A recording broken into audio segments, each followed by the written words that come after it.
And welcome back to part 9 of Bloodborne. This time we're going to finish up the Forbidden Woods and get to Bergenworth, where the next plot-based area is.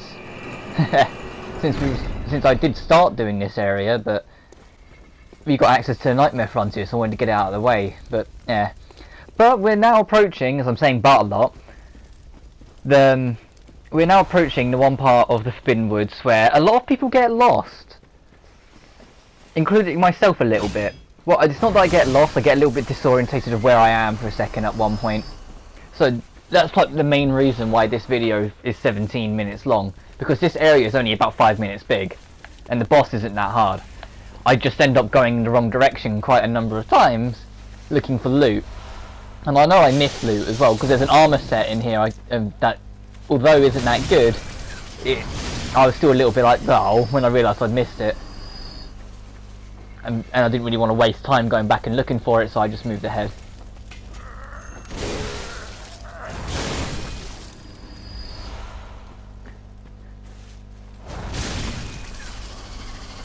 There are a lot of these weird snake enemies everywhere, just be careful. They're not much of a threat, but if they catch you out and some of them can crowd you, you'll know about it. And there's even bigger versions that you can find in this area as well. And the bigger ones, they're actually quite big threats, because they actually take a pounding. And can give back a pounding as well. Oh, more bloodstone shards, like we even need them. And these guys can poison you as well. And I don't think I've got antidotes equipped on my quick inventory, so hopefully I don't get poisoned, otherwise I'm going to have to use the long way. Oh, there's the twin shard.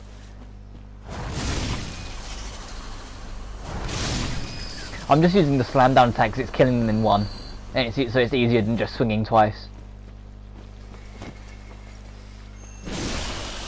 Yeah, that's what I meant from like 2 parts ago when I first came here. So the ones that already had the snakes out of their head seem to have less health than the ones who were trying to get them out. And that's what I mean, that guy died in 1 hit, yet the guy who hadn't had the snakes out of his head yet took 2 hits. Here's the big snake monsters you can find about, and so they're much bigger threats, so be careful with them. Thankfully that one seemed quite passive, but I know there's quite a number that aren't, so I'd take that for what it is. The clear deep sea. That's another resistance of some kind. Also, this is an invisible barricaded area here that I wasn't aware of until I went there. That's another, like I said, the clear deep sea is another resistant based item. I want to say it's rapid poison resistance, but I don't think it is. Because there's a lot of deep sea runes and a lot of them do different things. Also, if you're not that strong, or not that cocky, don't do what I just did there, because that was dangerous. Only do dangerous stuff if you're trying to speedrun, or you think, or you know the game well enough to get away with it. Oh, murky gemstone.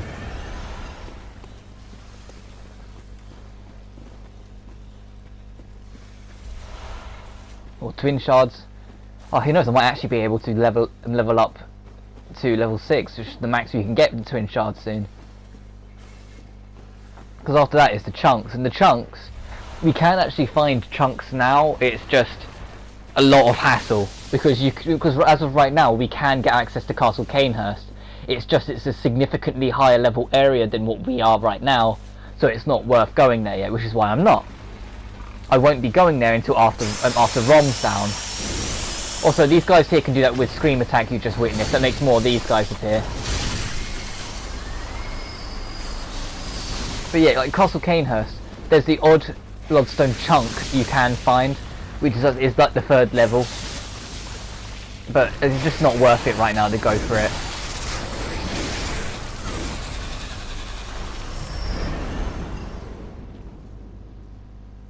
Right, I stopped there for a second to sort of pause the recording for a second to get my bearings, because that's just what happened. I lost my bearings and wasn't sure where I was supposed to go, and so I sort of had to stop the recording just to sort of take a breather and think about it. And it's also because I know the PS4's recording limit being 15 minutes per recording bit, and because I'm not the biggest fan of this section, it feels longer than it is. So that's partly the other reason as well. Whenever the path splits, it's usually worth going every way but the obvious path, just because of loot and secrets. And you can find some of the weaker members of the Celestial Emissary if you look around hard enough. Well, I say the weaker members. The whole Celestial Emissary as a whole are weak. But you can find like some outcasts, which I think is where I'm heading now.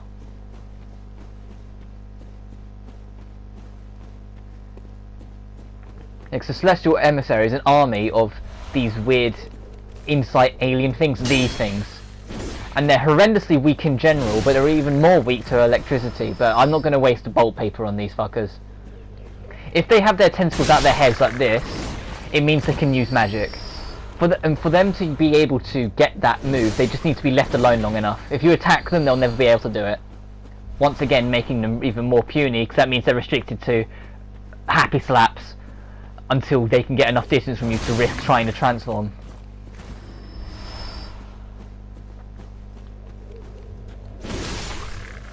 There goes that.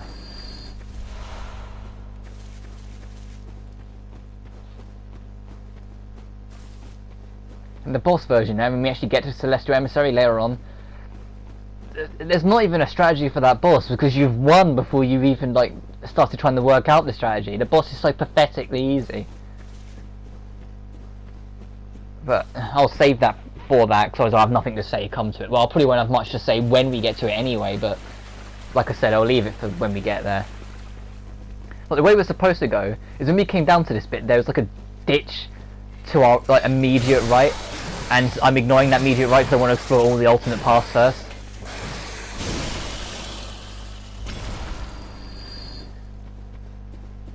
So up here is a shortcut, which I think I actually take all the way back, just so I can show you whereabouts it is. Because this takes us back to the hut where we found the cannon. See, we're on the ground floor of the hut where we found the cannon, where it was in the loft space. So the first shortcut we took is actually quite close because it's only over here. Ow.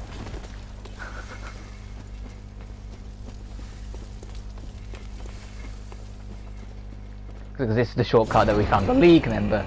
Well, before we killed the poor bastard. I could have sped this up, but it's just so if you're following, you know how to get back and get to there easy.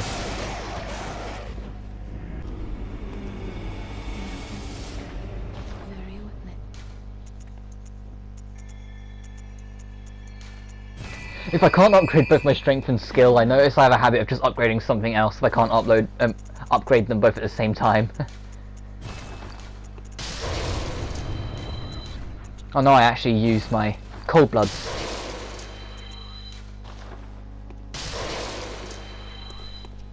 Which I'm not sure if that was enough to level up, which is probably why I've just carried on walking. And I still don't have enough. Wow. This isn't me just looking at the murky gemstones to see if any of them are decent to put on. None of them are, really.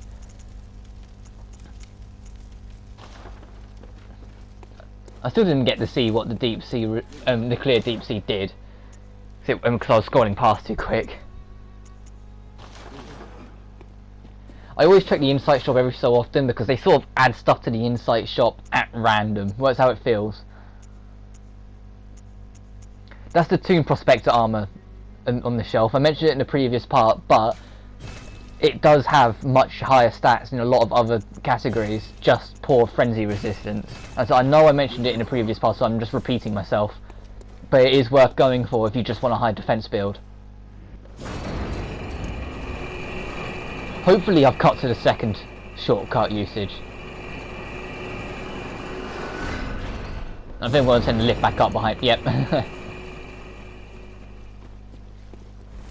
Yeah, I did cut to the second lift, thank goodness. That would have been annoying if I ended up making you do the run towards it again. So this is the little ditch on the immediate right, and it's got a giant pig on it as well.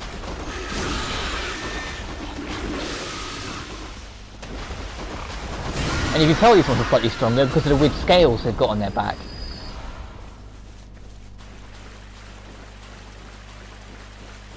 Be wary in this lake bit, because there are enemies that will be hiding beneath the water that will come up to attack. You can actually hear some of them moaning. And there's a rune I've just ran past, and hopefully I go back for it.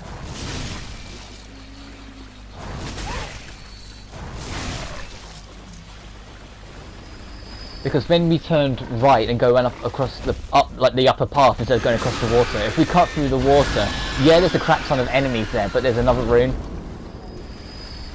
And I'm hoping this is about the point where I remember the rune. Yeah, I'm going back for it now. Because you can also go to it through the other side, which I think is what I'm going to do here.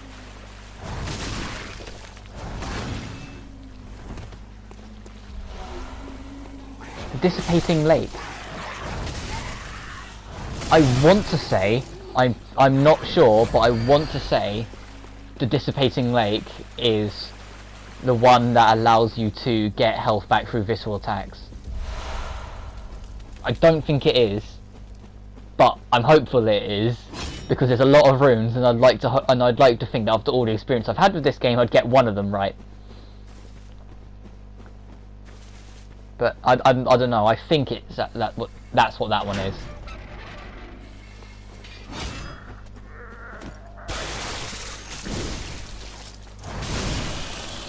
He had the more health because he was one that was trying. The clockwise metamorphosis, I know what that one is. That one increases your health. If it's anti-clockwise, it increases stamina. Clockwise increases health. So I'll probably equip that one at some point. And if you venture down here, we're at the end of the Forbidden Woods. See, it only took us 12 minutes. And of course, we've got our obvious boss fight arena approaching. And I equip antidotes because I'm not 100% sure if these bosses, the Shadows of Yharnam, can poison you. The Shadows of Yharnam are not that hard of a fight, they're just annoying. If you're not that good at parrying, they're a lot harder though.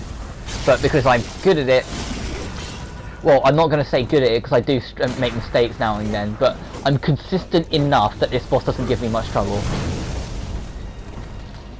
If I was you, I'd deal with the sword wielder first, just because he's the most physically aggressive. The mages, well, you got the sword master, the magic focused person, and then the one that's sort of like one in the middle that sort of uses magic but isn't dominant on it. Once one of them's near death, they'll all power up,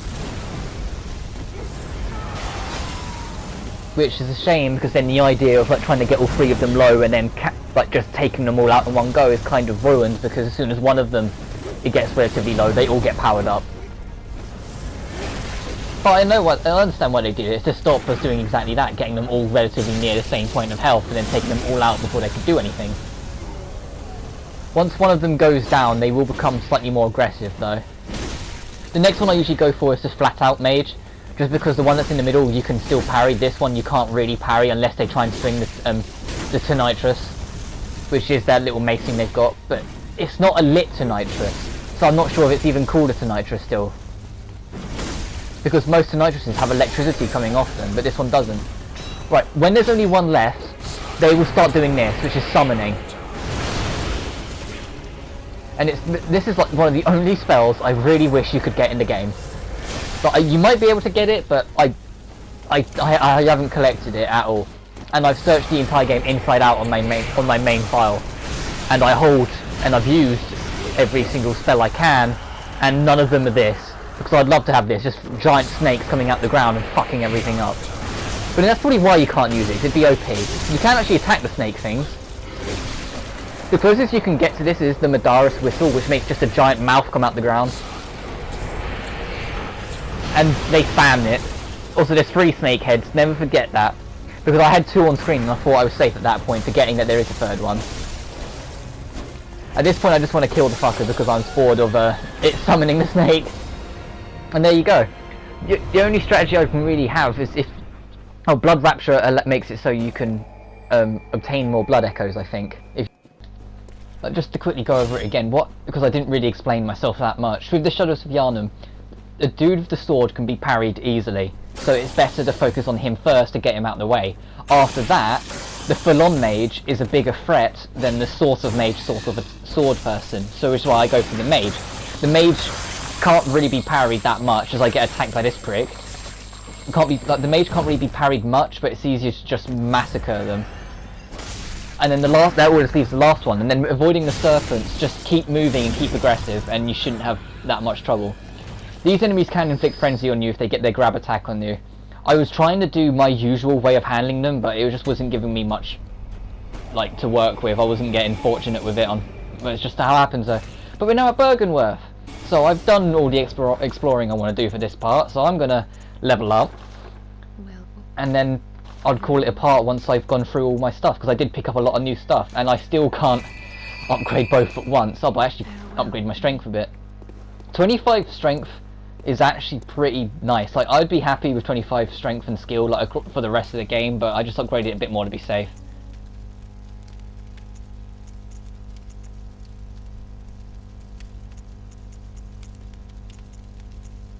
Yeah, that's the extra health, and I'm deciding what to get rid of. I get rid of the extra bullets. The dissipating lake is less fire. Oops. And so yeah, and the clear deep sea. Ah, it went. Go back. Go back, old me. No, old me. Why would you do this?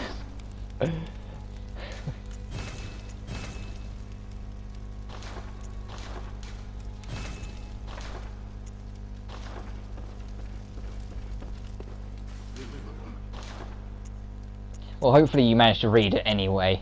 The curse of post is. Don't worry. I know there's people not the biggest fan of post commentary, but neither am I.